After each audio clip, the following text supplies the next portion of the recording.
10.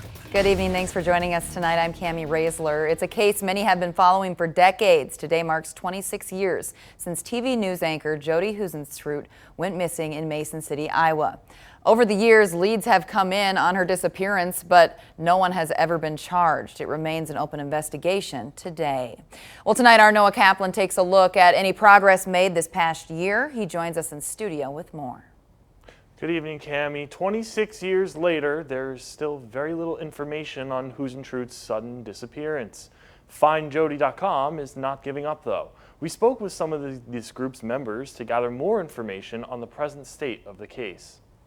When the police called me back after we had him do a welfare check and they told me they couldn't find her, I felt like somebody socked me in the stomach. On this date, 26 years ago, Jody Huisentrut was running late for her job as a morning anchor in Mason City. That was the last time she was seen or heard from. The members of FindJody.com are still not ready to give up on the fight to find justice.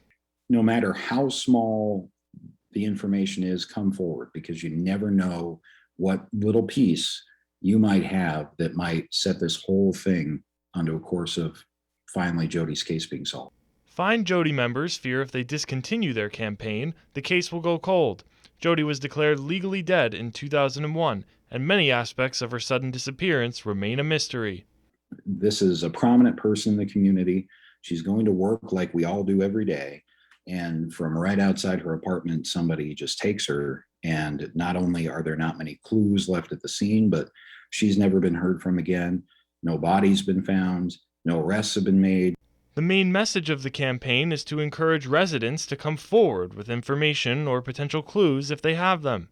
Here's what Mason City Police Department said last year, quote, "We realize that circumstances have changed in the past 25 years that may have impacted your decision to not come forward sooner. We would ask that you consider doing so in order to provide some closure and answers for Jody and her family." Fuller says his Find Jody team still receives new tips on how to continue the investigation.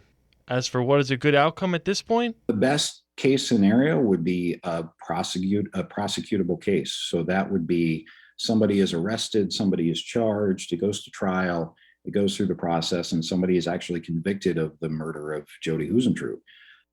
A billboard in Mason City is dedicated to Jody, reminding residents to report any pertinent information they may have to the authorities. It will remain up for the foreseeable future. A few months back, remains were found in the Winnebago River, which flowed past Huisentrut's apartment. However, authorities and Find Jody team say it is not linked to her disappearance. Back to you, Cammie.